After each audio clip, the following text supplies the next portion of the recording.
Mesdames, Messieurs, tout d'abord, je suis très honorée d'intervenir lors de ces journées dont le programme me paraît en effet riche, pointu et d'une qualité extrême.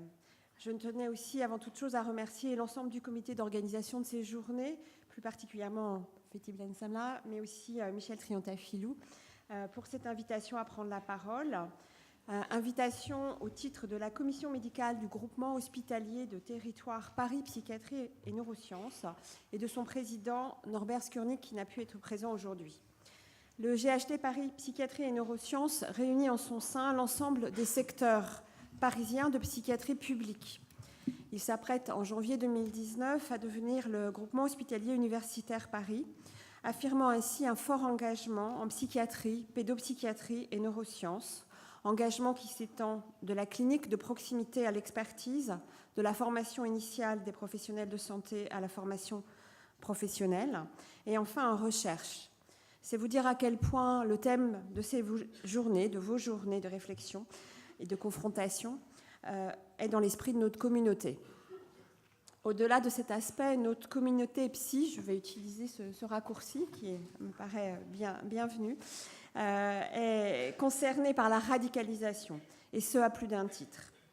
Notre communauté s'est engagée lors des événements parisiens par le biais de ses professionnels dans diverses disciplines, mais aussi auprès de ses patients et auprès des victimes.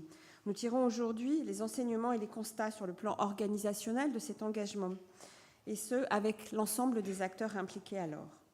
Par ailleurs, notre communauté psy, comme toutes les communautés psy, me semble-t-il, est interrogée, interpellée régulièrement, très régulièrement, de façon vaste et récurrente sur ce thème. Deux questions néanmoins émergent dans ces interpellations. Elles sont intriquées, puisque l'une porte sur la radicalisation comme expression d'une pathologie psychiatrique et l'autre sur la prise en charge psychiatrique de la radicalisation ou du risque de radicalisation. L'idée de radicalisation comme expression d'une pathologie psychiatrique s'inscrit très certainement dans le cadre d'une représentation très courante, banale, même si totalement erronée, de la dangerosité des patients souffrant d'une pathologie psychiatrique. Son corollaire de prise en charge renvoie à un modèle très médical de prise en charge, certainement très rassurant puisque la médecine est censée prévenir, détecter, soigner, mais aussi guérir ou tout du moins circonscrire la pathologie supposée. Face à ces interrogations, je tenais à m'arrêter un instant sur la notion de dangerosité et de la dangerosité des patients de psychiatrie. Lorsqu'on regarde et qu'on lit les commissions d'audition publique de la Haute Autorité de Santé de 2007 sur l'expertise pénale et de décembre 2010 sur la dangerosité psychiatrique, elles posent ces conférences un cadre de définition distinguant dangerosité psychiatrique, comme, je cite, manifestation symptomatique liée à l'expression directe de la maladie mentale, de la dangerosité criminologique, qui, je cite toujours, est liée à de multiples facteurs qui n'ont aucune relation avec une quelconque pathologie. Si la dangerosité psychiatrique est tout de même une entité bien connue, un symptôme clinique connu de longue date par les psychiatres, intégré au champ de la discipline, la dangerosité criminologique est liée à des facteurs environnementaux, situationnels, beaucoup plus foisonnants, riches, susceptibles de favoriser l'émergence du passage à l'acte. Ces facteurs sont insensibles aux seuls soins psychiatriques.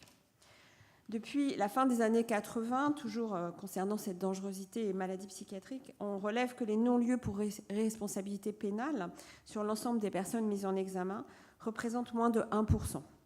Les sujets souffrant de troubles psychiatriques sont le plus souvent, je le rappelle, victimes de crimes ou de délits, et la prévalence des crimes violents à leur encontre est près de 12 fois plus importante que dans la population générale. Voilà, je voulais déjà rappeler ces éléments-là. Par ailleurs, les sujets souffrant de maladies psychiatriques, notamment pour celles couramment citées en lien avec la dangerosité qu'est la schizophrénie, les sujets souffrant de maladies psychiatriques donc peuvent présenter certes un délire, des délires, dont certains ont des coordonnées mystiques qui peuvent tout à fait passer pour religieux, mais ils souffrent aussi de désorganisation psychique, de symptômes dits négatifs. Ces expressions symptomatiques sont à l'origine de grandes difficultés d'insertion socio-affective, allant d'un isolement simple à un handicap avec une grande perte d'autonomie et pour certains une vie en établissements médico-sociaux avec une aide au quotidien. Il est ainsi souvent difficile pour ces sujets de s'inscrire dans un groupe quel qu'il soit. Le risque de comportement violent chez les patients souffrant de maladies psychiatriques est lié à 2 facteurs bien connus, la rupture de traitement psychotrope, la perte d'un lien social, la prise de substances psychoactives, des antécédents de violences subies et des symptômes plus spécifiques en fonction de certains cadres pathologiques. Ces éléments sont en faveur de la préservation dans notre organisation sanitaire de soins spécialisés, de qualité, en proximité et accessibles à tous, aux patients, leur entourage, articulés à l'ensemble du dispositif de soins, ainsi qu'aux partenaires sociaux, voire médico-sociaux. En matière de radicalisation, donc, les différentes revues de la littérature, je me suis un peu rapidement plongée dessus, me semble-t-il, donne un consensus assez général sur l'absence d'altération psychiatrique, en tout cas de pathologie psychiatrique.